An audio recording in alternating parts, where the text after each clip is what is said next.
we're going to do is each candidate will have 2 minutes to introduce themselves. We'll start down the end with Mr. Sullivan. After that, the students will ask one question at a time. Students, I will just say whoever has question 1. When I say your name, when I say your number, please stand up, introduce yourself, ask your question loudly so that everyone in the room can hear it. The candidate that they ask will start from the right and work to the left. The candidate that first gets asked gets 2 minutes to respond, and then the other 3 candidates will have 1 minute each to, share their views on the question. Once all the questions are exhausted, we will, or if we start to run out of time, one or the other, we will save enough time so that everyone has like a final 2-minute summary for each candidate. And if there is time at the end, we'll have just a brief open Q&A, and feel free to hang around afterwards if you would like. Coffee, water, and cookies are over there. Students don't eat all the cookies. Okay? This is Jerry. He's going to keep time on my iPhone, so we'll just give you a gentle reminder. If you're long-winded, please try not to be, because we are under some time constraints, and we do have busing, so some of the students do need to be at their buses on time, or they'll be spending the night. Okay, before we get to the first question, I'm just going to ask Jerry to check the microphone levels. Some of you were a little bit low. And make sure you get right up nice and close to it if you can. All right? That's good, Jerry. That's good. Just crank them all up. Okay, so question number 1, I believe, is Sean. How you doing? I'm Sean Foley, senior here at Southeastern. And my question is, if elected, what will we do to help bring jobs to the greater Brockton area? Okay, and we're going to start with Ms. Cronin.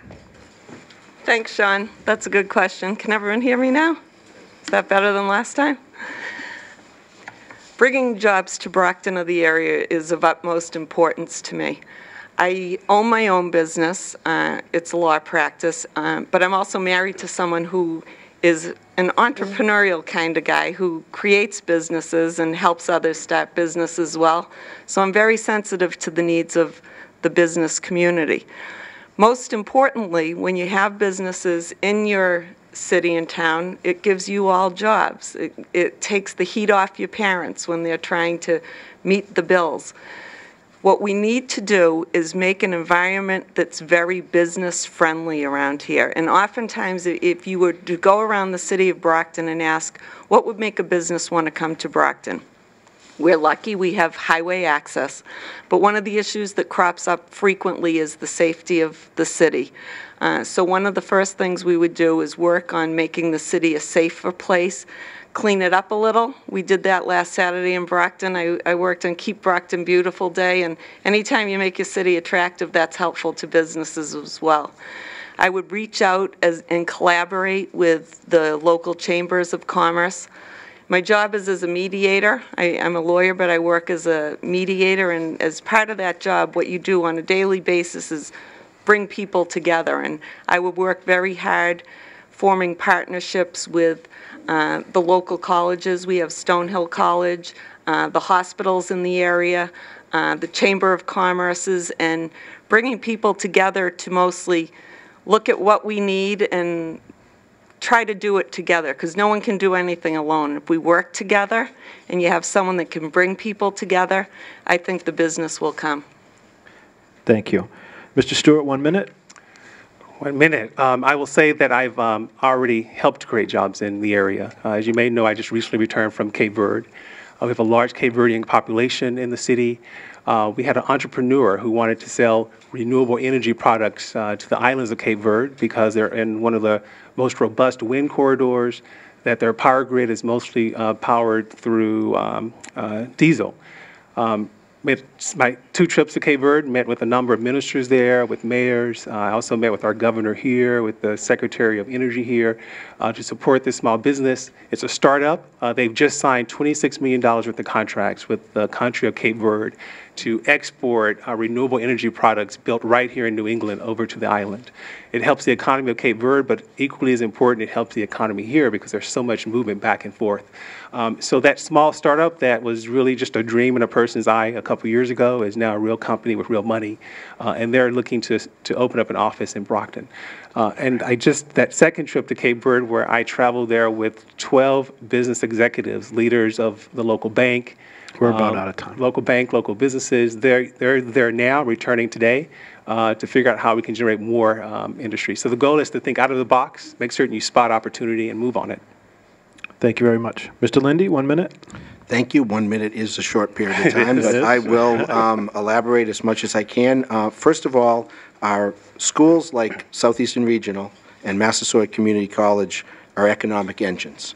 If students start in high school and do internships, externships, things like that, it'll help get them jobs later on in the future. We have a great Metro South Chamber of Commerce that I've been involved in for years, and Easton, right here in the town of Easton, there's an Easton Chamber of Commerce. We have all the groups to work together. We have Career Works, we have Bridgewater State, we have the hospitals, and we have private-public partnerships. I'm used to working all my life 2 or 3 jobs at a time, juggling them. I had a deal with my dad going to college.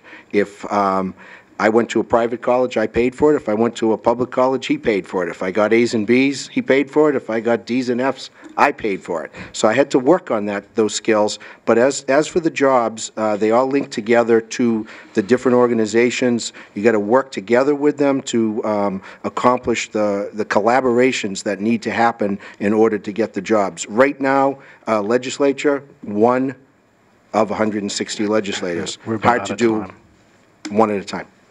Thank you, Mr. Linde. Mr. Sullivan, 1 minute. Thank you very much, Principal Wheeler. That's one of the most important questions. So right now, everyone's just trying to get by. The economy is really down in the tanks right now. Something that I've learned as a city councilman representing the entire city of Brockton and dealing with a budget of $360 million is we need to make sure that there's investment in our communities, be it in the town of Easton or in the city of Brockton. And the only way you're going to be able to have investment and to bring back the tax base and create jobs and maintain businesses that are currently operational is to have the right legislators, the right leaders at the State House at Beacon Hill. I've worked up there. I understand the different joint committees, and I understand as a business person what it takes. I have a master's in business administration degree from Boston College. I went to BC undergrad with a political science degree. We need to work with our trades and our unions. We need to be able to make sure that the people that are dedicated are going to be able to stay here in the Commonwealth, not to go to New York or Rhode Island, but to stay here. It's the only way that your generation is going to be able to thrive. And I'm proud to say that I'm going to work my tail off to get that done. Thank you. Okay. Question 2 will be directed to Mr. Stewart. And who's got question 2?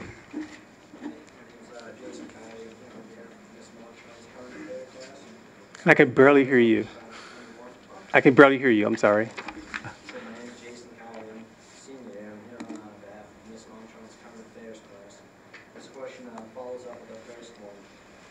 Teens are having a difficult time finding part-time jobs today. What have you done in the present role to help support them finding meaningful work? Good question. I think you're right that everyone's finding a hard time with jobs, and particularly teens. And in some cases, we all know that the teen unemployment rate is far exceeds the national average. A couple of things that I've done, and I really want to point out too that for many of these examples or questions that you have, I like to talk about what I've done. So yes, I've done the work of creating jobs in Brockton, and there are ways of creating more jobs, and there are strategies for doing that.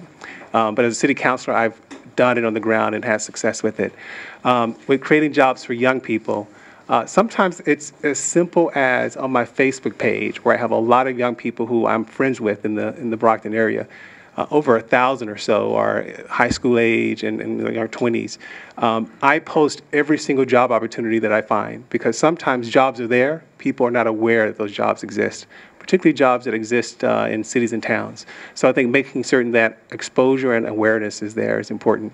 I was speaking earlier about a project I'm working on where we just submitted a proposal to the U.S. Department of Commerce to create kind of an incubator or a youth entrepreneurial center so young people can take their talents and turn their talents into commerce, because the biggest export in America is not what most people think. It's really the creative economy, and that young people have a complete grasp of how to control that economy. You know, you're very talented, you have great ideas. too often you don't know where to go with those ideas and those talents. So we're going to solve that problem by creating this incubator, and you'll get paid for participating in this initiative. So that's something that's the cutting edge in the future, but we've planted the seeds already to make certain that's in place for Brockton kids, but also Eastern kids. In fact, all the kids that are served by this school. It should be no surprise that we've been working in partnership with your school on that initiative. Another great example of young people getting involved in the economy is I hire young people. I've hired young people for my small company.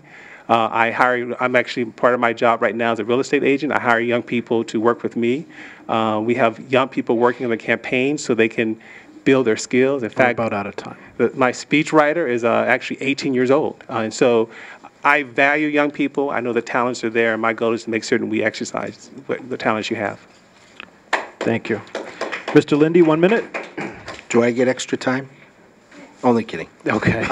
Good. At Southeastern, we work as a team. There are 10 members of the school committee, plus the staff and administrators that work to strengthen our co-op, our internship, and our externship programs with our Citizens Advisory Council. Every year we have an advisory council that goes out and talks to the people in the trades to help people get jobs and get realistic answers as to what would make them a better employee. At Massasoit, I get to supervise internships. I got asked to do one. A young student of mine is going to be an intern at Channel 7.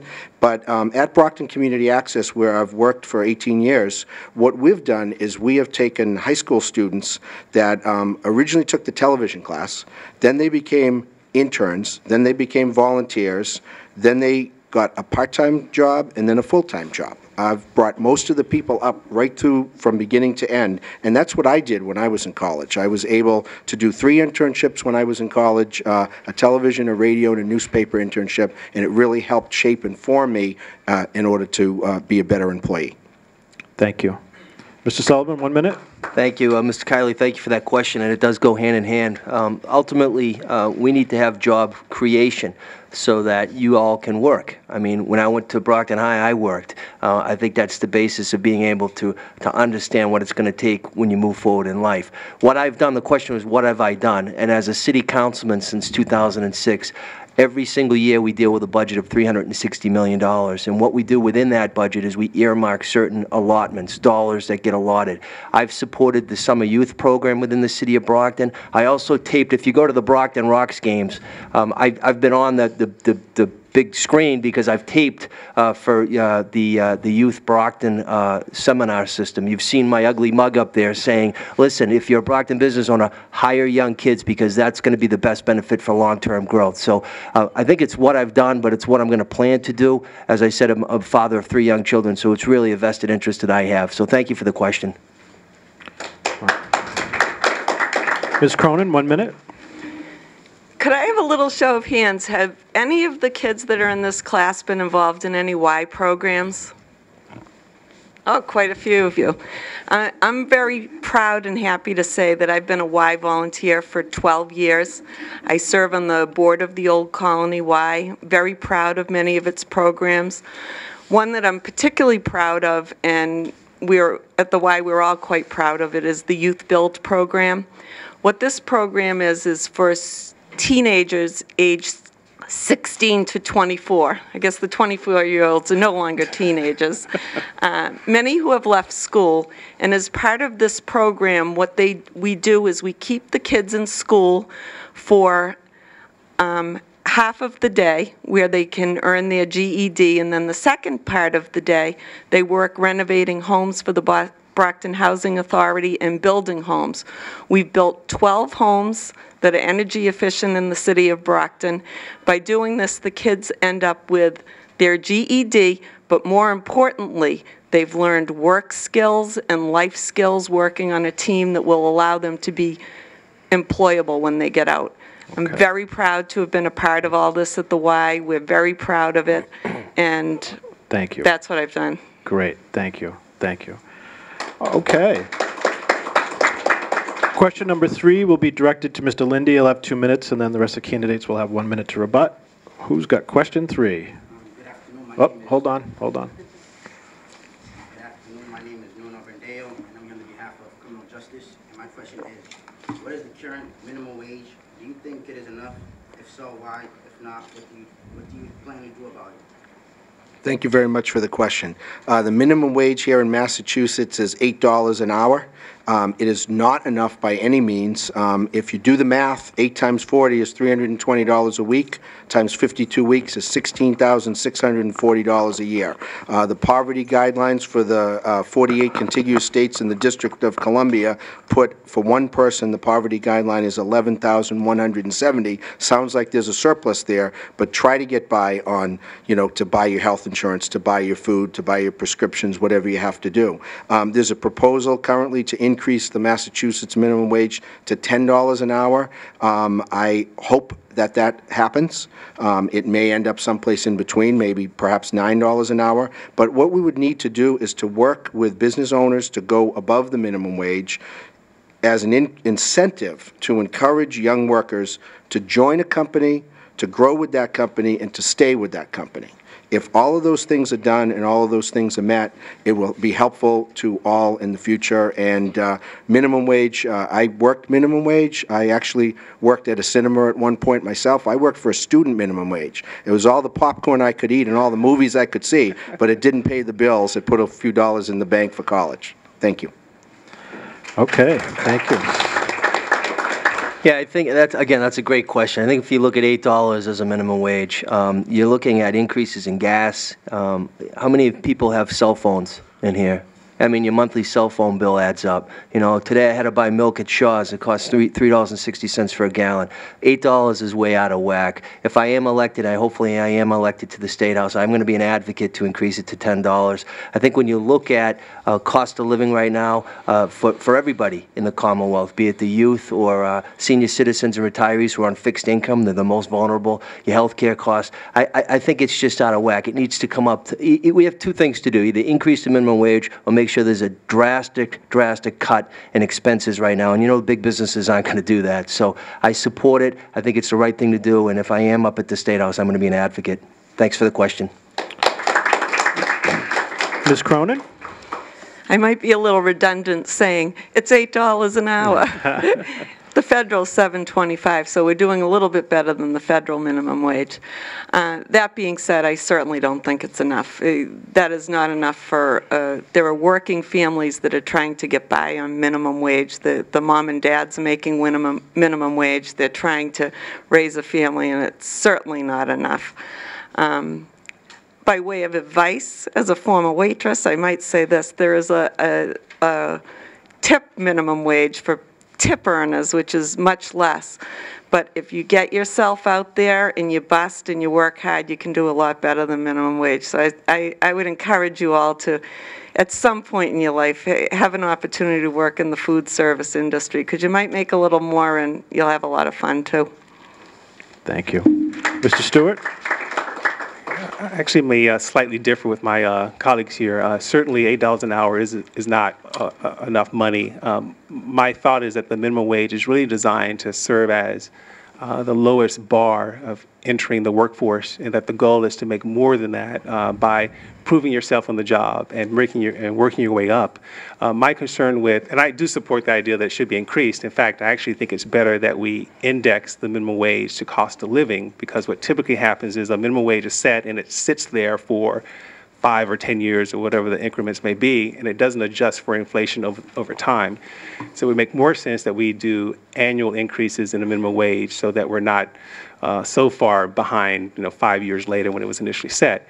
With that said, however, I do think we don't want to prevent small companies, particularly in this kind of economy, from allowing young people like yourself to work because the minimum wage is set too high. But at the same time, we don't want adults being enslaved to a minimum wage of $8 an hour. So I think that goes to the point of why you're here, that you want to get your education so that you have more options beyond minimum wage jobs. Thank you. Okay, question 4 will be directed to Mr. Sullivan. Hi. Hi. I'm Courtney. I'm a junior here at Southeastern. My question is on the gas prices. Obviously, they're constantly rising. Do you think this is a good thing or a bad thing? Thanks, Courtney. It kind of piggybacks what I was saying on my last. I think it's a bad thing. I think, and again, I'm running for a state representative seat, not a federal, but it's all tandem, be it working as a congressman or a senator in Washington or a senator or a rep here in the Commonwealth. I think we need to be able to reach out with our natural resources here in America, because if we keep relying on foreign oil and foreign gas, they're just going to price gouge. I mean, it went down 2 cents since last Thursday, but 2 cents isn't a lot when you try to fill up your car, or even, I never fill up my car. So I think we need to increase it, but I think the only way that we can increase our efforts to help decrease the cost is to make sure that here in the United States of America or in Alaska or in the Gulf, we can actually do our digging and our drilling to get the natural resources that are there. We also can try to look at alternatives like harnessing the sun and harnessing the wind. It's green technology. It's what the governor praises. So I think right now, unfortunately, we have to deal with what the gas prices are. But I hope Congress and I hope the President that they put the squeeze on the people that are selling us from foreign exports, because it's just too expensive. People can't drive. But you can use a bike. I used to use a bike quite a bit when I was a kid. So thank you for the question, Courtney. Okay, great. Ms. Cronin? Thanks, Courtney. No, I think it's not a good thing for the gas prices to be the way they are. It hinders growth. People can't get to work. People don't travel. If people don't travel, they're not spending money. And, we want to be able to get around in this society. So when we have the gas prices the way they are, it's certainly harmful to the economy as a whole. In addition to that, we're also dealing right now with some issues with the MBTA service, both in the cost of that and cuts. So if people are unable to afford gas, they're still having trouble on the public transportation front as well. So tough times, and I don't know if we could find anyone in the room that would say it was a good thing. That's for sure. Okay. Mr. Stewart? A good question. I think what we see in terms of production in the U.S., we know that production of homegrown energy is at its highest level in the last 10 years or so. So typically when there's more production and lower demand, prices decrease. We're not seeing that in this case. So most people are suspecting that it's speculators, sort of the big folks on Wall Street who are looking to make a lot more money off the sale of oil and other energies is what's causing this increase in gas prices. So it goes to that big issue of who's representing you. And who are you? Are you part of that 1% that's that world of the speculators who are making big bucks off of the sale of oil? Or are you part of the 99%, the rest of us who end up having to pay for that tab? And the part that's really annoying is that we also then give these big companies that are making billions of dollars tax breaks. And so part of my job in representing this district is to make sure we have a sensible tax policy that encourages homegrown business development, but that also supports the fact that you can't gouge people and then expect tax breaks. What have I done specifically to help with that issue? We're about out of time, Yeah. Mr. Stewart. Yeah. Okay, thank you. Mr. Linde? Okay, thank you for the question. First of all, it's a bad thing. I don't think anyone will say it's a good thing. Let's remember one thing. It's an election year. It'll be very interesting to see what the prices of gas are close to November. When the price of gas goes up, the price of everything goes up. If you think about how it's transported, how it gets to us, how much that gallon of milk costs, it has a lot to do with the gas prices. I don't think we've done enough on alternative energy or renewable energy. Easton is a community that values its open space and recreational opportunities. There need to be more bike trails. There needs to be more carpooling going on. The MBTA was mentioned. The cost of that is going up. So what has to happen is we have to walk a little bit more, bike a little bit more, but also find a way to have other energy sources. There's hybrid cars, things like that, and that's where we have to go in the future. It is, in fact, a federal issue, but it's a state issue because the state budget is also affected by all those costs. Great. Oh, good timing. Perfect. Okay. Question number 5 will be directed to Ms. Cronin. Who's got question 5? Oh. Hi, I'm Al Trezenic. On behalf of Criminal Justice, I want to ask a question on talking about the crime and policing in Brockton. What are your thoughts on reducing crime and making people feel safe in this area? Good question. Obviously, I think it's very important on many fronts. Everyone wants to live in a safe community. They don't want their streets to be crime-ridden. I think in Brockton, we're very good about neighborhood watch. If people get together in communities and keep their eye open, it makes the police's job a little bit easier.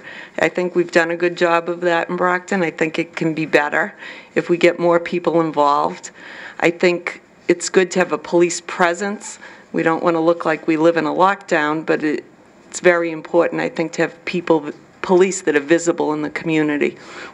I think we've added some foot patrols.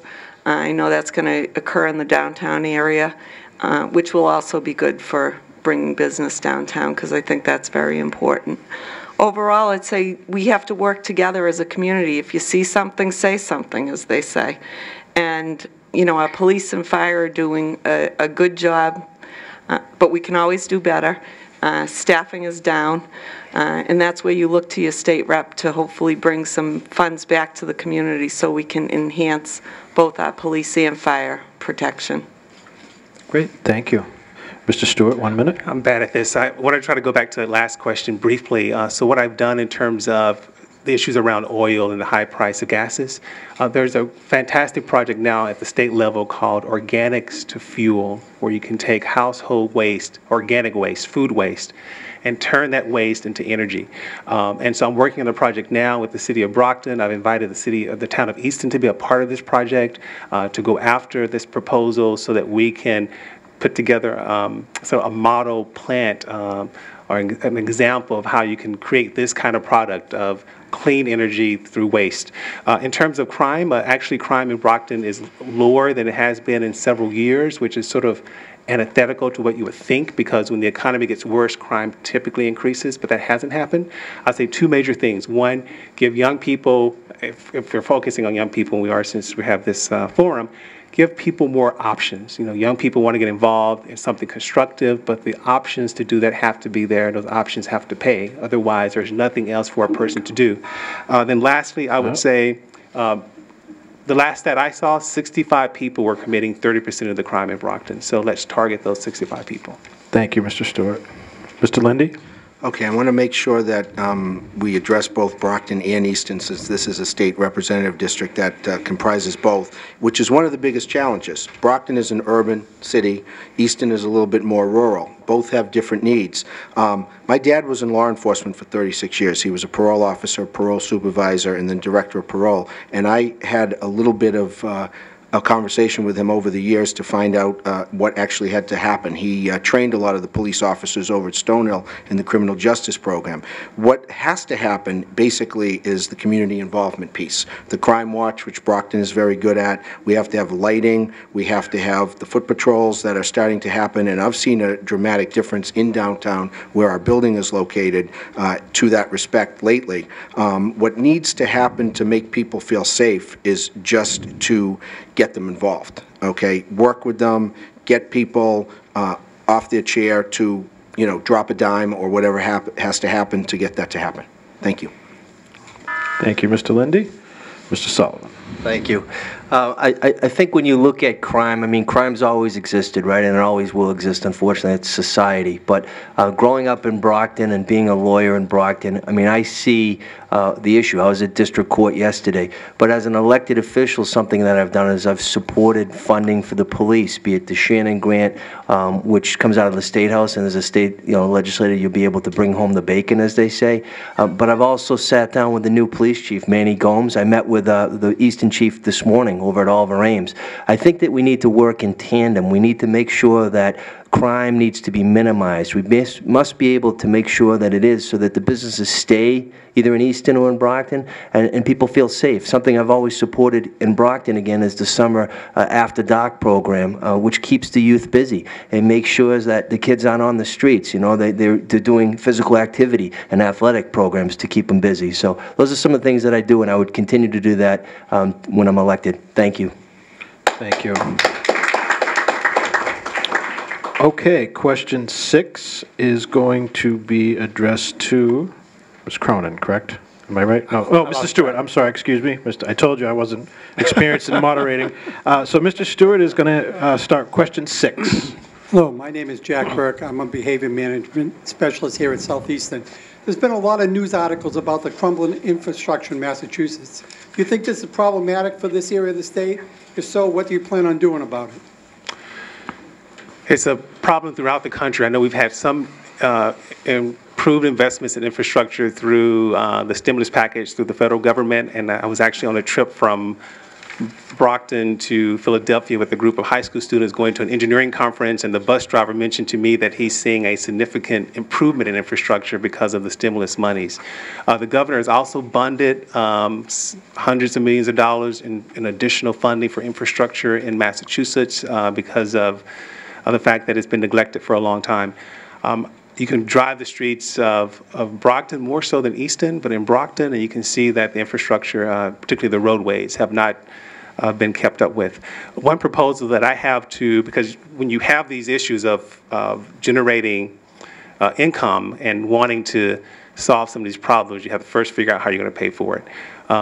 I think one option is to look at our tax structure and make certain that we, for example, there are a number of corporate loopholes in the Commonwealth that promised the creation of jobs that have not been that successful. I'm open to sort of closing some of those loopholes, ending some of those exceptions that businesses have, and putting together a dedicated fund focused on infrastructure so that money goes nowhere else. You know, typically when money goes into the general fund, whether it's at the state level or at the city level, frankly, it gets sort of lost. But the more that we can concentrate funding on specific problems, I think that's a better way to go. And that's one proposal I have on the table to make certain we invest more in infrastructure. Thank you. Mr. Linde? Okay. Right now, we have roads, we have bridges. In Easton, we have dams. They're all in trouble. We have money that's already being charged for all of these things through the gas tax. State funding is being used in other areas, and what we need to do is get the money back exactly where it belongs. I'll give you an example of how that works in another case. Here at Southeastern, we were able to use a penny on the sales tax to renovate the school.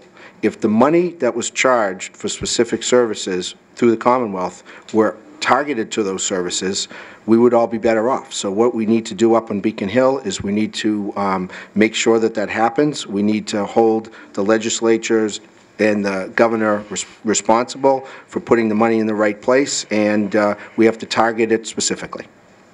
Thank you. Mr. Sullivan?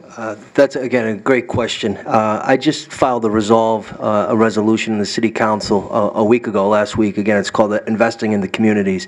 And it was passed unanimously last night at the City Council. We're going to send it up to both the Governor and Lieutenant Governor and to the State House delegation up there. We need to get our fair share of local aid. We need to increase local aid. If it's community that's not benefiting with lottery sales, we need to get that. And also with the gaming bill last year under the casino, there's mitigation rights for neighboring communities. So let's just say hypothetically that Slots goes down to Raynham, the Raynham dog track.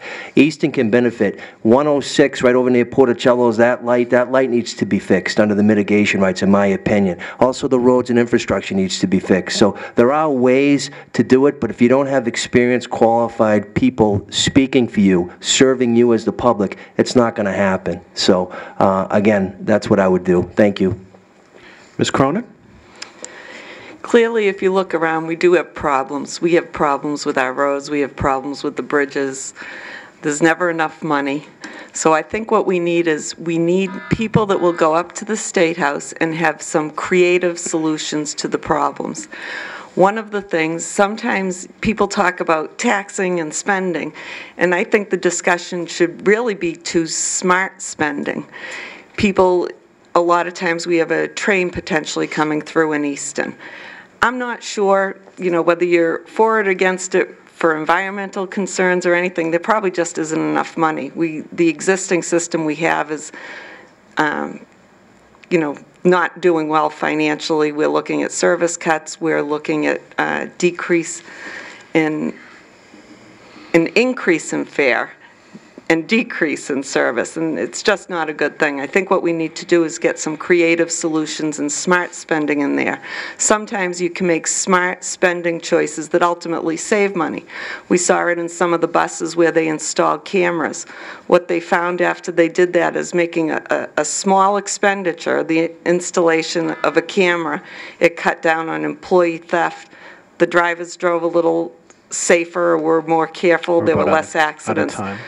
So ultimately, smart spending is what we need to do. Thank you. Okay, question 7 will be directed to Mr. Linde to start us off. My name is Jasenia Bonilla. I'm a junior here at Southeastern, and I'm majoring in criminal justice.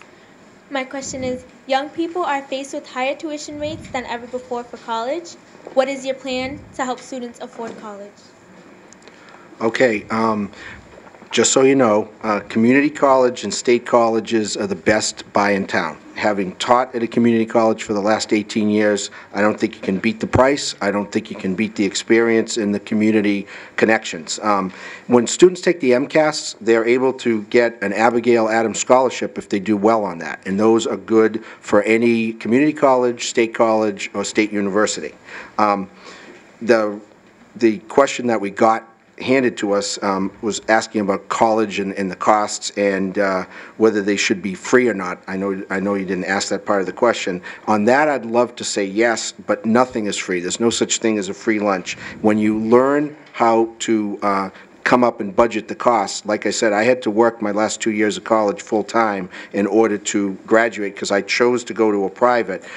If you're talking $48,000 or $50,000 a year and crushing loans at the end, you have to do something about it. And what I would do is I would work with educational partners. There's folks like the Terry College Access Center that bring opportunities to students and figure out how to bring some of those public colleges to Brockton and to Easton, because right now you have to get on a train, get on a bus, and go into Boston. Thank you. Thank you. Mr. Sullivan? Yeah, I mean, I'm the son of, my dad's here, my dad and mom are here. My dad's a retired Brockton High history teacher, and so education was always key growing up in my family. As I said, I went on to Boston College, I went to law school, I went back to BC. But I did that with work study. I flipped burgers and made chickwitches with the fryer later at BC to get through school. I mean, that's what you need to do. If you value education, you do what you need to do. But with that being said, right now, tuition has escalated so high that most people are priced out. I couldn't send my kids to Boston College. I just couldn't do it. I think we need to come up with some type of happy medium. When I went to school, there was the Pell Grant, there was the Perkins loans, and of course there was work-study programs. Those need to be revamped. We must be able to allow kids to have the access. There's a lot of pressure right now when you're in high school, lots of pressure that I didn't have or any of us sitting up here with MCAS and stuff like that. So I think to make it easier for both the children and the families, the federal government and here in the State House, we need to be able to come up with some creative solutions. The Adams Scholarship is a great thing, but it only pays for tuition. It doesn't pay for room and board. So we need to, again, think up some ideas that are going to be beneficial long term. Thank you. Thank you, Mr. Sullivan. Ms. Cronin? I definitely feel the pain of college tuitions. I have a daughter in college now. She's a sophomore, and I have one coming up on board who's hoping to go to college as well. Back in the day, many, many years ago, I'm pretty old, you guys, I used to pay $3,400 to go to Stonehill College. What I was able to do, though, is over the course of a summer, I could earn $1,000. My parents could try to come up with $1,000, and I'd borrow $1,000. The way it is now, if college is $50,000, a kid can't earn a third of that over the summer, and the college prices have gone up more than anything else. I can't understand it. I think we have to look and figure out, why is college costing so much? And I think we have to lean on the colleges to make it more affordable for all of you. Also, you know, there are other ways to try to finance your college education or any further training you get. I'd look to keep down the loan rates. Am I cut off? Yeah, well, I finish have your more sentence. ideas. Yeah. We'll save that for another day. All right. Mr. Stewart? I think the first thing we should stress is that college is not the only option. So I think everyone agrees you need some kind of post-secondary experience, right? So you graduate from high school, do something else. That could be, again, four-year college, community college, some kind of technical training. In fact, the growth market in this country, and in fact across the world, are those middle skill type jobs that don't necessarily require a four-year degree, but require some kind of advanced training, which typically is cheaper. So I think first you want to identify what kind of career you want to pursue, and then make certain you pursue the best education that supports that career. With that said, if we're talking exclusively about college, I taught at a private university. I was an adjunct professor at Boston University. I taught graduate courses and undergrad courses. I went to a private university, Boston University, and then studied at MIT. So I can appreciate the value of going to a four-year university and what that brings to the table, or any kind of post-secondary experience. I would say a couple of things. One, I'll just make it brief. The fact that we're moving banks out of the student loan business and putting more of that money into student loans and grants is important, and the state should follow suit with similar type of programs. And then secondly, if you go into a specific career, let's do loan forgiveness. Okay, thank you. Very good. Okay, question 8 will be directed to Mr. Sullivan. Thank you. Hello, my name is Kata. I'm a junior here at Southeastern. My question is, currently the city of Brockton does not have a bookstore, a movie theater, or any kind of organic, healthy supermarket. Why do you think this is so, and what do you plan to do about it? Kata, that's a great question, and I've been a big proponent of having a movie theater in the city of Brockton. Now, with that being said, we did have one projected to come back to the Westgate Mall, and then the economy tanked, and the investors pulled out, so they decided to put a supermarket in its place. So we're not going to have one right now in there. And then in terms of bookstores or a organic store like a Whole Foods or something like that, I don't know. They should be coming to Brockton. I think it's, again, the times. I think economically, a lot of these businesses are trying to crunch the numbers and say, is it feasible to go to the city of Brockton? I also think there's a misperception about Brockton. It's a crime-ridden community, and that's not true. I also am proud to say what I've done on the city council that will attract businesses is I've brought 40R, Massachusetts General Law 40R, which is smart growth zoning. It's going to be a catalyst for investment downtown and 5 different zones within the city of Brockton. Is it going to be, the pot of gold under the end of the rainbow? No, it's not, but it's a step in the right direction. And until the economy turns around, I don't think we're going to see that, unfortunately, in the city of Brockton. But, I think another concept is the internet has really hurt bookstores. You just saw the one went out in the town of Braintree. So I'm hopeful that it will turn around and come to the city of Brockton or the town of Easton, but I just think the economy has to straighten itself out before you see the investment come to fruition. Thank you. Thank you. Ms. Cronin? Relative to bookstores, I think we're seeing that everywhere. I don't think that's just Brockton, and it's not unique to Brockton. The Kindle has replaced the book, I think, to some extent. We have tried in Brockton, and, we've tried to make it attractive to businesses. Some of those stores, we've certainly reached out, and I know it's been a big part of the local delegation in Brockton has always tried to do that. I do think we have to clean up the city a little bit, as far as to make it, it's the crime is an issue, and sometimes businesses don't want to come for that reason. That being said, I also think, it doesn't have to be a whole food market. We've done very well with some of the new cultural stores that have come into Brockton, and the owners have done quite well to serve the various cultures within the community. And they've done quite well, and so I think that's helping the economy quite a bit. Thank you. Mr. Stewart, 1 minute. Bookstore. I think it's sort of like asking why isn't there a CD store? I just don't think folks are, as was alluded to here, they're not reading hardcover books anymore, or paper books. We're reading it online. On that trip to Cape Verde, there were 10 CEOs, 3 Kindles, 4 iPads people were using. So I think we want to make sure that people have access to technology so they can download the books they want to read, not necessarily worry about a bookstore, in my opinion. The movie theater, I think, you may know that Brockton's average individual income is $20,000 a year. And so businesses look at that income and say, is it a good investment? Our job is to create business growth in general so we can increase incomes in the city that then in turn will attract additional businesses that we may want to see that are not there at the moment. And then an organic food store. Again, I try to focus on what I have done, working with the Lutheran Church on the south side of the city they're heavily considering looking at creating a nonprofit organic food store. Great. And so it's something that we want to push on. Thank you. Okay, Mr. Linde. Okay. What I'd like to remind everybody is we have two great public libraries. Best small-town library in America in Easton, and a great library in the city of Brockton. Those are free resources. Books are, I was very disappointed when Borders closed, and was one of my favorite places to go, but they are all online. As far as the organic market, we're very happy and fortunate to get a market basket coming into Brockton. It's in the place of the movie theater, but we got a new supermarket there. What I'd like to see happen is to make it more one-stop shopping in Brockton, to locate the businesses there. It's very difficult to come in and do business and go through all the permitting process. We have to work with the businesses and recruit them and actively court them to locate in Brockton. In the past, we had a full-time 10-member planning department back in the early 80s. We don't have the resources to do that anymore, but we have to have the vision and the planning to get the job done. Thank you, Mr. Linde.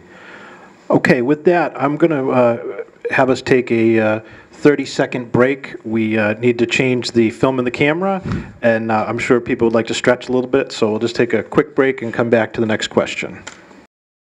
Quick commentary. I know, I realize a minute is not a lot of time. Please do the best you can. You're doing good. I'm going to skip question 10. We've talked an awful lot about revitalizing downtown Brockton, so if you have question 10, I apologize, but just to keep us moving, we're at about the halfway point, and we're just about at the halfway point with the questions, so I think we're doing okay, but I'd like to leave a little time at the end for just an open Q&A if anyone has anything that they want to ask. So with that, we are going to, okay, my notes. So the last one was Mr. Sullivan, so we are starting with Ms. Cronin, and that will be question 11. I think 9 was next. 9 was... Oh, I'm sorry. It was not, yep, you're right. Excuse me. Thank you. Mr. Wheeler can't count. All right. Question 9. Hi, my name is Ian Burrell. I'm a junior. My question is, who are you supporting as presidential candidate and why? I'm supporting Barack Obama, and I think he is doing a very good job. I think he inherited a mess. I think he's been in there for 4 years. I hope he's in 4 more years, and he can continue the work he's done. 4 years isn't long enough to accomplish all you have to do, and I proudly support him. Great. Thank you. Mr. Stewart? Barack Obama as well. Despite what you may think about his views, I think he takes the job very seriously, that he tends to be very centrist versus someone who's very partisan. And I really believe that's what the country needs. You have an issue, you look at it deeply, you try to figure out what the best options are, and you pursue that beyond partisanship. And I look forward to his winning this election and serving 4 more years. Thank you. Mr. Linde? Okay, this takes it to the federal level. It's a good question. I'm supporting Barack Obama. He's a man of convictions. We have a local race here right now that we're going to have a tough time getting interest in September, but I'm a lifelong proud Democrat. I've worked on about 36 campaigns, and I'm 1 vote, so it's up to the rest of the voters out there. Thank you. Mr. Sullivan? I'm a Democrat. All of us up here are running for the Democratic primary for the representative seat of the 11th Plymouth District. I support the Democrat. The Democrat right now is at 1600 Pennsylvania Ave, Barack Obama, our president. I think you really, the old saying is you stay with who you bring to the dance, and I think the president, he's having tough times economically, but it's not just here in the United States. I mean, look at Greece, look at Europe. I mean, the economy is worldwide right now in problems. So I think, you know, I am a Democrat. I support the president. I have actually been following the Republican race quite a bit, but I think ultimately the president needs another 4 years to turn around the economy and get it going and making sure that our country continues to thrive. Thank you. Thank you very much. Okay, question 11 will be directed to Mr. Stewart. Hi, my name's Anita. I represent criminal justice. So I was actually just past this question. I know you were Miss Cronin was, I don't know if I said that right. If you were Cronin, sorry. I know you were answering this question a little bit briefly, but it is, what is your feeling on funding public safety agencies? Do our local police and fire department have enough funding to do a good job?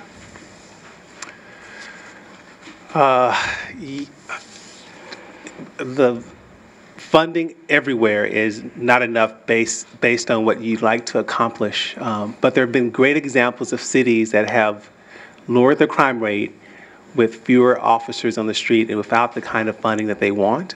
So, for example, we've had that kind of success in Brockton. The mayor of Fitchburg has been incredible at reducing issues of crime in her city with a smaller police force. So I think it goes back to smart crime fighting overall and public safety strategies. So as I mentioned, for example, in Brockton, the last data that I saw, 65 individuals are committing 30% of the crime. Let's target those individuals. Let's also target those hot spots in the city where crime typically takes place. So be strategic, be smart. And I think that's how you balance not having the kinds of resources that you want to get the job done. Thank you. Mr. Linde? I think that's a great question. I think our public safety officials do a great job with not enough funding. Here in Easton, there were rolling closures of one of the Easton fire stations. We've had that in Brockton in the past. There are not enough cops on the street in Brockton, and there need to be more, and even in Easton there have been cuts. The number one priority needs to be public safety because you cannot put any kind of a price on it.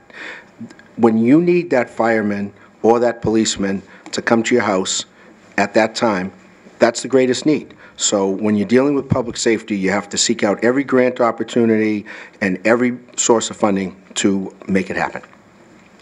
Thank you. Mr. Sullivan? Brockton is in Plymouth County, and of course Easton is Bristol County. But in Brockton, the question was geared towards Brockton. In Brockton, we're fortunate the City of Brockton has the Plymouth County District Attorney's Office located in the City of Brockton. It doesn't need to be. It can be in any town or municipality within the county. But my day job, as I said, is I'm the town attorney for the town of Randolph. So I deal with town government and town public safety issues, much like it's going to be carried over to the Easton. But in Brockton, again, we have the FBI, we have ATF, we have the DEA's office in collaboration to try to help public safety. But the question was, how are we going to get funding for public safety? And something that I've done in the City of Brockton. When you drive by the street poles in the City of Brockton, there's the light up there, the street light. Through my efforts, the city is buying those from National Grid for $44,000, okay? And we're going to save $500,000 a year, savings, real money, to keep cops on the street and firefighters, and of course teachers in our classrooms. So that's something that I've done, but again, we need to have the right funding coming from the State House for public safety. Thank you. Thank you. Ms. Cronin? I guess we're pretty much all in agreement on this. We all want more police on the street. We want more fire. We need the money to pay for it. As a state legislature, that's where your job comes in. You're looking to bring this money back to your community so that you can have the adequate police and fire. If elected as your state representative, I would work very hard to do it, and it would become a priority for me. Thank you. Okay. Question 12 will be directed to Mr. Linde. Hi, my name's Jonathan Berry, and I'm a sophomore. What have you done, or what do you plan to do, to help eliminate corruption and nepotism from local and state government? Great question. First of all, transparent government. Government has to operate in the sunshine. We do that at Southeastern Regional, on the Board of Library Trustees where I chair, and over at my Public Access Center.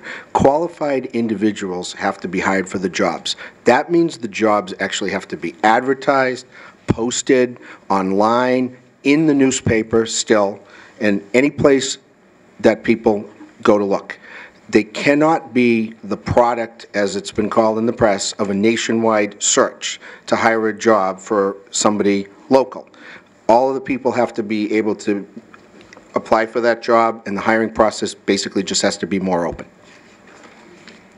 Thank you, Mr. Linde. Mr. Sullivan? Yeah, as an attorney, I'm a bar-certified attorney in the Commonwealth, so I'm an officer of the court, so I adhere to the law. And the law is based in Massachusetts with ethics. Everything has to be open, transparent, and law-abiding. We need to have full disclosure. In the city of Brockton, the mayor, to her credit, working with human resources and personnel, have implemented a policy.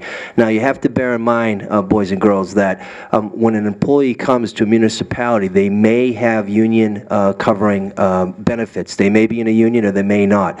But right now in the city of Brockton, if you're a new hire, you have to do full disclosure. Now, I don't think someone should be disqualified from a position because they happen to be related to someone, but I don't believe in the old boys network or wink, wink, nod, nod. Everything has to be above board and proper, and that's something that I've done at City Hall, and that's something I'm going to continue to do if I'm fortunate to go up to Beacon Hill. Thank you.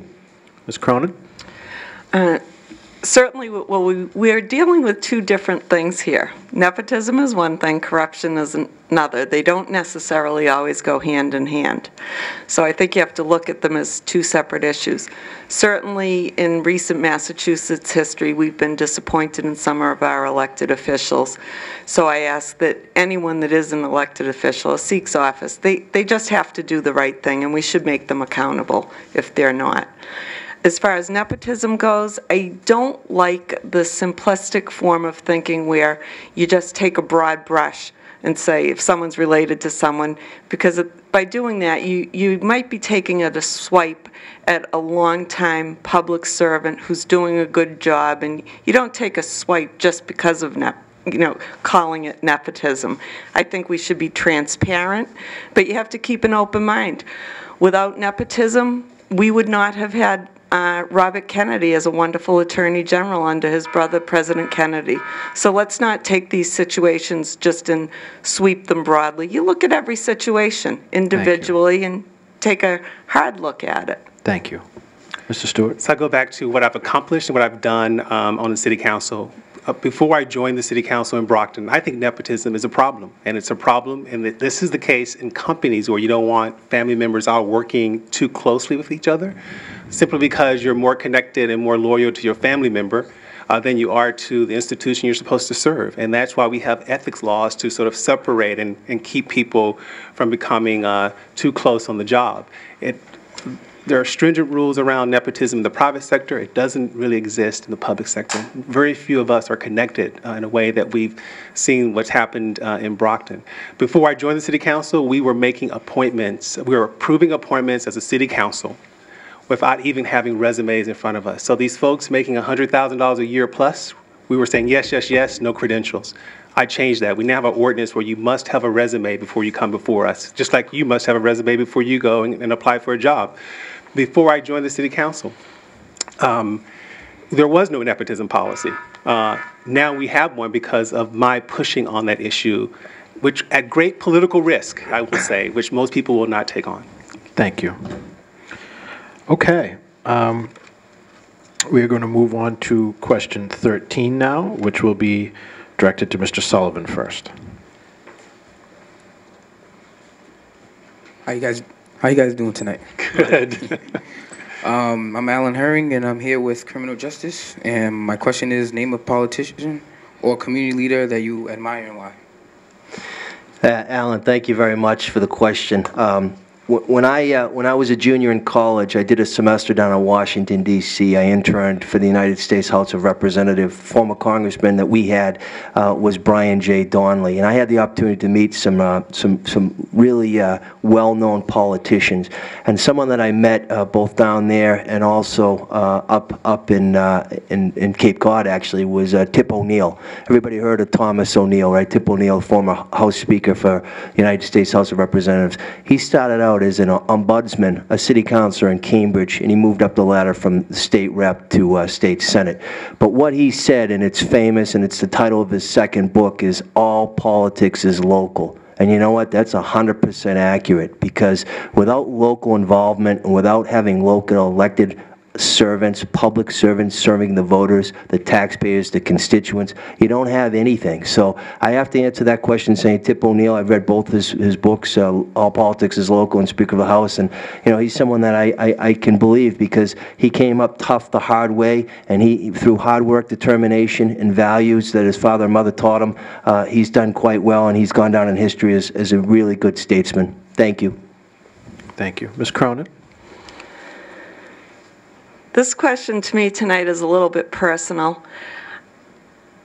When I first looked at the question, people came to mind, President Clinton, John F. Kennedy, great local leaders, but it hit a little closer to home because in Brockton last month we lost one of the greatest community leaders the city ever had. If any of you were so fortunate to have known or been his friend, and I can say I was, he was a lifelong friend. His name was John Waldron. John was involved in politics for years and years and years, but what he was an ordinary man that made an extraordinary difference in everyone's life in the city of Brockton. He was behind the scenes on just about everything that happened in the city. He touched so many lives. At his funeral, there must have been 1,500 people there, and not 1,500 people that were there just for the glory of being at this funeral, who was going to be there. It was 1,500 heartbroken people who saw what one person could make as a difference in their community. Thank you. So I would say he was my hero. Thank you. Mr. Stewart? It may seem a bit cliche, but I would have to include Martin Luther King in that list for a number of reasons that are not too traditional. He was in his 20s, and he was essentially drafted into that movement. Most people think he sort of led the way, but really he felt as if he were inadequate to lead this civil rights movement, and people around him said, no, you're the person at this moment to do a very important task. And he graduated from Boston University, which many of you know, and I went to that school and learned a great deal about his life and his impact, not just simply locally, but also nationally and internationally. And so too often I think we think leaders have to fit a certain mold. But in many cases, they come into their leadership because the need is there. People have demanded that they participate, but more importantly, they say, yes, I will do it. Thank you. Mr. Linde? Back when I got involved in local politics when I was in high school at 14, I met a man who has risen through the ranks on the local level. The folks in Brockton know him well, and some of the folks in Easton know him well. His name is Tom Kennedy. Currently, he's our state senator. At the time I met him, he was the ombudsman in the mayor's office, in Mayor Crosby's office, who, may he rest in peace, he was a wonderful public servant and a mentor. Tom went on to be a city councilor, then our state representative, and now our state senator. And watching him over the years, quiet, unassuming, dedicated to constituent service, someone you could admire and trust, that's what good government's all about. And I would hope that I could even do half of what he's done over the course of his lifetime. Thank you. Okay, we've decided to scratch question 14. You folks addressed it in your intros, so we're going to go to question 15, which will be directed to Ms. Cronin. Immigration is a hot topic in the news. What are your thoughts? Ooh, my thoughts. That's a good and very broad question. I can tell you I have a sister-in-law who is an immigrant. She came to here from another country and lives here now. I know what it meant to her to come here. I know what it meant to her to come here legally, so I think that's important. I certainly support America as the land where we open our arms to all, and we should do that. But I think it's very important that everyone do it through the proper channels. Okay, thank you. Mr. Stewart? I'll speak, that's a very broad question. I'll talk about maybe high school students and the issue of legal immigration, where parents come to this country looking for a better way of life, and their children come here very young in many cases and go through the entire public school system and then not even aware they're not legal. They've done a great job academically. They're looking to go on to college and realize that they don't have a legal status. And then the question is, what happens next? And so I am a firm believer in making certain, I'm a believer in the DREAM Act. I think if you've come to this country, you've done the hard work, you've made the great grades, that the system has invested tons of money in you through your public education from grade K to the last years of high school, to then abandon that investment at that point when you've done all this great work seems just not wise to me. I mean, there's a lot of issues around immigration, but I think on that particular one that's relevant to anyone who may be at the high school level, I think it's crucial. But my overall belief is that you travel far because you believe in hard work and taking chances and improving your lives, and we want to honor that. Thank you. Mr. Linde? Well, I have a personal experience with this. My dad was an immigrant. He came here from Cuba. My grandparents came here from Europe, and he immigrated here legally. He's a firm believer. When he got here, he learned to speak English. He actually learned a few other languages because that was his undergraduate degree, Romance languages. He can speak about 6. I'm happy to speak 1. Like to know more. But basically what he's felt and what I've learned over the course of time is that this is the American dream. And folks want to live it, but folks have to do it the legal way. I do agree with Mr. Stewart, though, that children shouldn't be punished due to the parents. Okay, the DREAM Act, I have students at Massasoit that go to school. They find out that they can't get any kind of tuition or anything like that, and it's through no fault of their own. So I'm a little torn on that, but I do feel that it's something that is a federal issue that affects you down at the state level. So the federal government and the state have to work together. Thank you, Mr. Linde. Mr. Sullivan? Yeah, I mean, our fine country is made up of immigrants, you know, other than the people that were originally here, the Native Americans. Everybody that's in this room has some type of foreign blood in our system. My grandparents came from Ireland, you know, and they did it the legal way. And I think right now, what we have right now is we have people that are dying to come to the United States of America. We as elected officials have a duty and a right to protect those people that come here legally, to give them the benefits, much like my grandparents had. So, you know, I think immigration is extremely important to the current, but also to the future of our city, our town, our commonwealth, and our country. So, again, I think as a public servant serving the people, we need to look at every specific issue, be it education, public safety, economy, and immigration is on that list. So that's a great question, and I appreciate it. Thank you. Thank you. We have one last scripted question, which will be, we're calling question 16, even though it's not. And then after that, we'll open it up to a little bit of Q&A, and then we'll do a wrap-up 2 minutes. We're doing very good on schedule. Thank you. So question 16.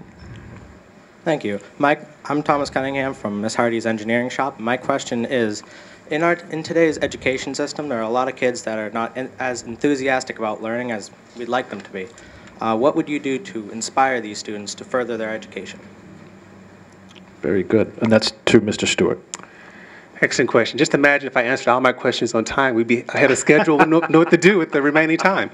I think part of the answer is here. I mean, there's a great neurologist,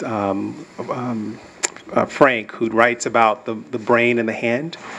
And for some reason in Western culture, we've decided in fairly modern history that to be smart means you're smart up here. And the reality is that people are smart in lots of different ways, particularly here. You know, so the best musicians, here and here. The best surgeons, both. The best mechanics, the best, you name it. In fact, most studies show that we learn best when we engage both of these pieces. And so I think those options are important, meaning that we all learn differently, that we want to integrate the fact that we have a brain and we have hands, and that we all learn in different ways. Or, you know, some people learn by doing, some people learn by watching or listening or reading. So this school is a perfect example of how you engage people or young people in a different way in terms of learning. So I think the most important thing is to realize that intelligence exists in lots of different forms. And in fact, the world proves it to be the case because there are lots of different jobs out there that need different types of skills. And we just need to make sure we have a system that appreciates those different ways of learning. Thank you. Mr. Linde? I'd like to speak from experience. When I was in Foxborough, I had a group of students that I had from middle school to high school. Some of them didn't like school, some of them didn't want to go to school, but we were able to connect with them by providing them training in video production, similar to this school. The student that I'm the most proud of currently has the job that I had for 6 years. His name is Mike Weber. He's the program director over there. He's now a teacher at New England Tech. And when I got a hold of him in middle school, at the Ahern Middle School, he didn't want to be there. Worked on football games, worked on basketball games, covered all the community events, became a part of the community, and then he went on to higher ed and to be a teacher himself. So he, in addition to my own children, is one of my proudest accomplishments and a way to connect people directly with learning, teaching, and community activity. Thank you. Mr. Sullivan?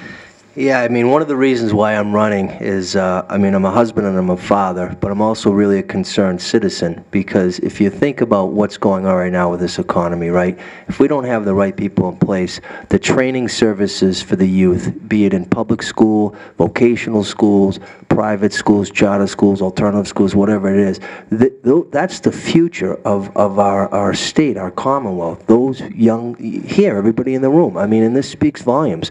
You could have gone home on the bus a long time ago, but no, you chose to stay here to listen to 4 old fuddy-duddies talking about what we think. But you know what, that's really, to me, that's rewarding, and that's really exciting. So you need to have the right people that, first of all, listen. To be a good public servant, you have to listen, but also have the skill sets and understanding to say, listen, this is the training services we need. I noticed that, you know, the $20 million budget here at this specific school is going to be projected cost, and Mr. Linde can talk to that. But $450,000 projected costs for institutional, and over $100,000 for administrative. We need to correct that, and the only way we can correct it again, and I keep saying, is to have the right people elected. Thank you. Thank you, Mr. Sullivan. Ms. Cronin? For the record, I don't feel like a fuddy-duddy. Thank you.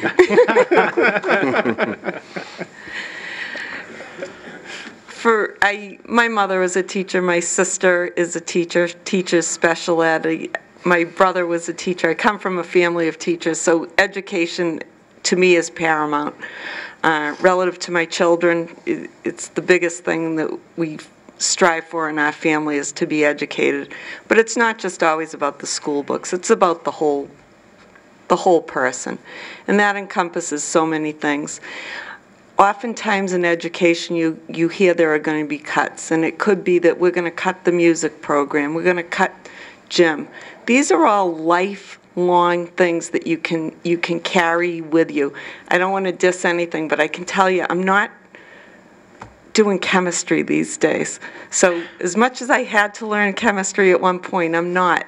But I still cherish sitting down and playing the piano in my spare time. So what I think I would like people to do in education is really focus on the whole person. Find what you love and learn about it and pursue it in your time outside of school as well. Thank you. Thank you very much. Okay, we're going to go to an international question, and I'm going to ask our exchange student if she has a question, since one of hers got scrapped. Hi, I'm Julia. I'm an exchange student, and my question, since the growing up question got scratched, is what made you want to become a politician? What inspired you? And we'll just continue with the same format, so we'll be going with, our next one up is Mr. Linde. I don't aspire to be a politician. I aspire to be a public servant. All of my service for the entire time that I've done it has been unpaid in the community, whether it be the Southeastern School Committee, the Library Board of Trustees, or anything else. What inspired me are my parents, my mother and my father. Both of them were public servants. One was a teacher. The other was in law enforcement and also a teacher. My 2 grandmothers were teachers, and it kind of runs in the blood as well. I got involved. I saw things in the community. You can either sit on the sidelines or you can be part of the solution. Luckily, I've met people along the way that can help me, and people along the way that I can work with. I'm on a 10-person school committee, one of 10, and we all work together. We get along. We work for the good of this school. We've done that with the library, and I'd like to continue that in the state legislature. Thank you. You know, when I decided to run for office in the year 2005, I had never run for office before. My dad, as I said, was a history teacher, so government and history was always important. I interned at the State House my senior year in college, and as I said, I did an internship down in D.C. So government and public service was always really something I was interested in. But I have a young family, so you know, I sat down with my wife and I said, "Is this the right thing to do?" And she said, "You know what, Bob? I think you are the right person for the job. You can make a difference in the city of Brockton." And you know, people said, "Don't waste your time, no one knows you." We did it the right way. We knocked on doors, we got the message out, the personal touch. You know, again, I don't think I'm a politician, and I don't plan to be a career politician. I want to serve the public and then give it up. And there's able people. Maybe somebody here in the room sitting here can run for office someday. But if you have people that are doing it for the right reasons, to try to bring about positive change for everybody, that's something that I strive to do. I ran for state rep. I didn't say this earlier. I ran for state rep in 2008, and I lost by 13 votes. So when they say every vote matters and every vote counts, it's true. So get out there. If you haven't registered to vote, please do, and tell your family and friends. Thank you. Ms. Cronin? I've always been involved in the community. Growing up in Brockton, I grew up in a family that was pretty much involved in everything. A large family, someone's got their hand in everything, whether it be sports, government, whatever. But it's always been important to me, and based probably a lot on my upbringing, to have an impact in some small manner in the community. As I've grown up, I am grown up, I think. No, I'm very grown up. I have 2 older children. When they were younger, I tried to volunteer in the schools and get involved in the community, various things. They're older now, and to really do the job well and be able to balance the job of a state representative, you can't be pulled in too many directions. I find myself now at a spot where my children are a little older, and I can do more than I've been able to do in the past. I've always been a volunteer, I've held a job, and now I can do more. And I see this as a way to do more than I've already done, and look forward to trying to do that. Mr. Stewart? Well, I'd like to say, first of all, I chose to come to Brockton, and that's another distinguishing quality about my candidacy. And when you choose to come someplace, that means you're saying, I want to get invested. And that you can easily choose not to be there any longer versus feeling like you're tied to it because your family has been there forever. And so I think moving to a place like many of you in this room today and saying, I want to make this place my future, means a lot. So I adopted my son when I was in my 20s, my late 20s. He was 7 years old. We moved to Brockton on the north side of the city. And I had my small company when I was in my 20s. It was located in Arlington. I moved that small company into downtown Brockton. So when people say they wanted to invest in the downtown, I also have done it, because I think what you've done is just as important as what you say you will do or hope to do. I got involved because I saw a total disconnect between local government and the people I met on the streets. The people in this room had just an enormous level of optimism and energy, and I felt that too often government sort of settled and talked too much and thought too much about the past, and it should be all about the future. Thank you. Thank you, Mr. Stewart. Okay, we have time for one more question. Hi, how's it going? My name's Mark Stanton. I'm with Miss Montron's current events class, and I was just wondering what you guys had to do about like green energy, like wind farms, solar fields, stuff like that.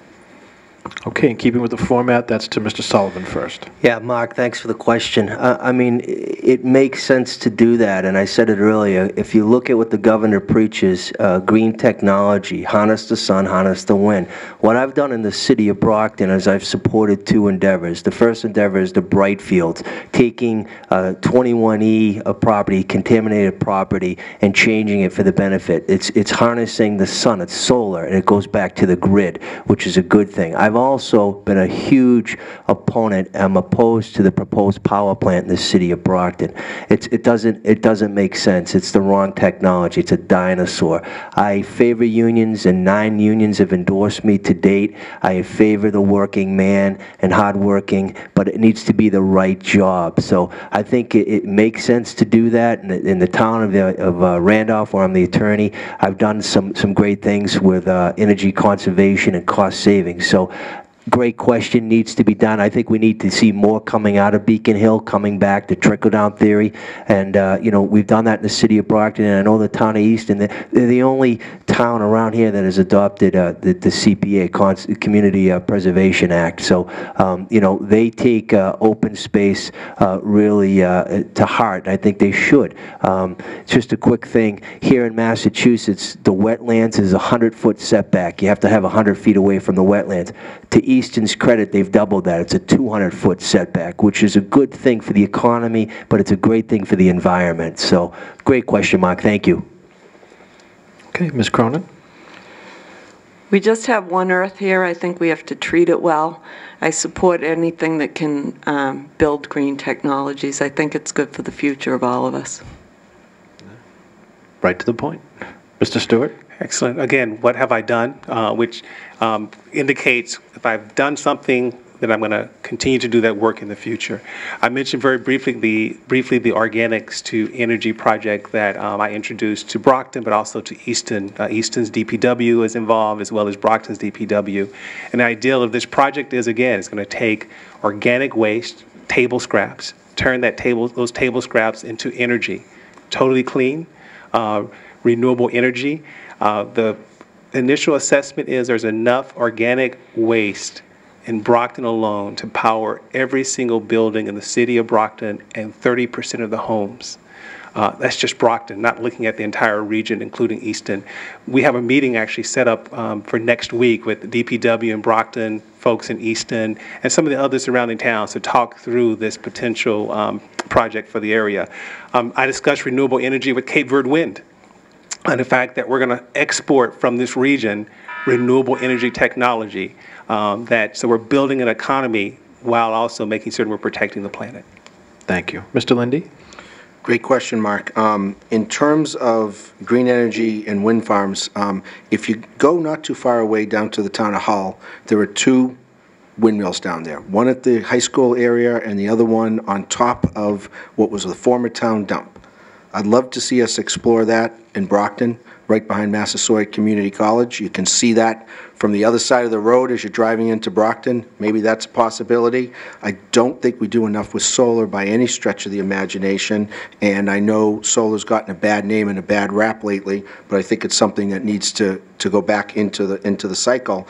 And as far as that Community Preservation Act goes, we have great natural resources, both in Brockton and in Easton. We have Borderland State Park in Easton. We have D.W. Field Park in Brockton. I'd like to see those cleaned up and used for the community, for the enjoyment of the community. Back in the day, there was swimming at D.W. Field Park. I don't know if the money or the resources exist to do that, but people can't afford to drive away. And basically, you need to, further develop this option. Thank you. I didn't know there was swimming at D.W. Park. A long time ago. Yeah. Okay, we're going to move into our final segment, and in a minute I'll start with Ms. Cronin. You'll each have 2 minutes for some final thoughts. I would just ask you to, if you could include in your final thoughts, if you have some advice for the young people in this room who did so well taking their time to come and sit here. And while you're kind of collecting your thoughts, I would just like to recognize our camera operator, Kada, our other camera operator, Kurt, timekeeper, Jerry. Courtney, thank you for jumping in and helping with the microphone. Students, thank you very much. Mr. Lally, Mr. Czymbor, thank you for all your help. So with that, again, final thoughts for 2 minutes, then we'll be able to have a little bit of coffee and cookies and mingle a little bit if you'd like. 2 minutes, and we'll start with you, Ms. Cronin. First of all, thank you once again for being here. You're showing your commitment to the future, to everything, and I'm proud of all of you and appreciate the opportunity to be here before you. If I could offer one little bit of advice, I'd say just embrace the world. You are given so many opportunities here. Take advantage of every second of it while you can. Life goes by very fast. I feel like it was just yesterday. I was sitting in a classroom in your shoes, and now I'm an old fuddy-duddy. But take advantage of everything. You know, if you're interested in something, go for it. And just enjoy yourself, too. life is good, enjoy it while you can, and keep your mind open and your heart open, and enjoy. Thank you. Mr. Stewart? Mr. Wheeler and to all the students here, thanks for hosting this. Excellent questions. This is a great warm-up for things to come. I had started off by telling my personal story a little bit, and I tell that story because it really reflects who I am today. So when we bought our home in this poor part of Dallas, it was our home, and we were very proud of it. You know, being bused across town into a very wealthy part of Dallas, actually where the former president now lives, I felt like a fish out of water. In my town, my part of the city, I was like the smartest kid on the block. When I got there, frankly, I couldn't compete and struggled. But my friends would not let me fail. And they took me home with them. They came to my house. We studied together. And so I learned that whatever challenge you have, two things are true. One, that we never do anything by ourselves. You know, that all of our successes are because there are others out there who care about us, and we need to find those people. And that two, there are no glass ceilings. That you make of the world that you want to make of it, and traditionally it takes hard work. And so I take all those sensibilities to the work I do as a city councilor. I'm going to take it to the State House. I don't think there's any other city councilor in Brockton who can say to you that they've attended over 800 events in one term of being a city councilor, or responded to over 700 phone calls in their one term as a city councilor. I've done this work of getting out there and meeting people because I know that's important. And I know that my job is to represent you, and I can't represent you if I'm not with you, if I'm not listening to you, and if I'm not talking to you. And I think that's another issue, another quality that makes me unique in this race. And so we can all talk about what we will do at the State House. I can show you what I've done as a city councilor, and I'm going to do more of that when I represent you on Beacon Hill. In terms of advice, just keep doing what you're doing, which is looking toward the future, believing in yourself, and surrounding yourself with people who believe in you.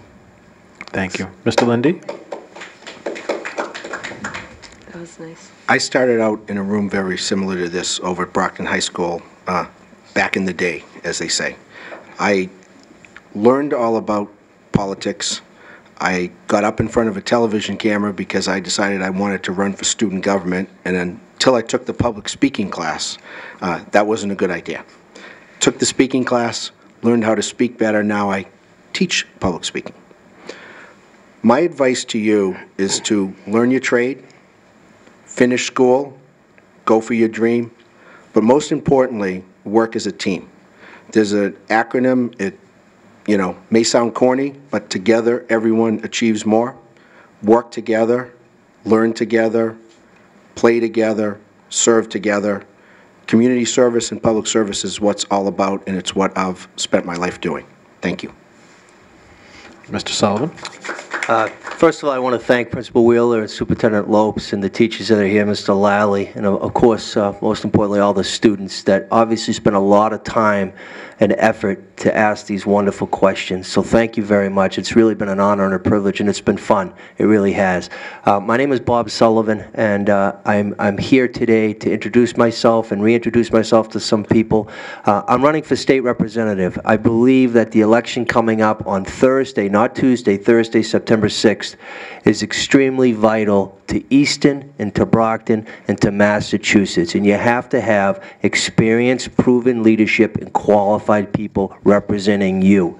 I feel that I am the most qualified, I am the most dedicated. It doesn't matter how old your children are or how many meetings. It's what you can do for the people, because the people put you in office. I was elected in 2005, and I proudly served the city of Brockton. And my experience at the State House and my experience being a town attorney, I think if I couple those all together, I'm going to be a great state rep for you people.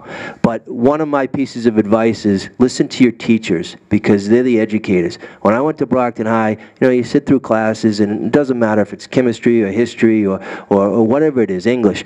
You have to listen, because even though you're 17, 18, 19, or whatever, you're going to turn 20 30, 40 in the blink of an eye. But what you learn now, be it at Southeastern Regional or anything, or any educational institution, is going to bring you great things in the future. And I'm saying it to you now because it's proven to me. So if you go on to college, or you go into the military, you go into the trades, do it because you have the passion and you have the will to do it. Don't do it to make people happy. Do it to make yourself happy, because you know what? If you make yourself happy, you're going to be a great community person. So thank you so much. I really appreciate it. It was fun tonight. Thank you.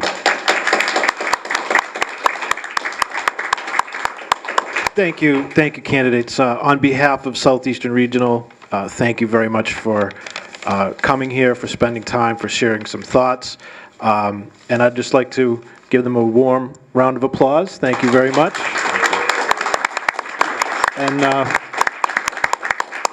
And please do have some cookies so that I don't eat them all. Have a good night. I have to say I'm admiring the watch. Oh. I gotta take a look at that.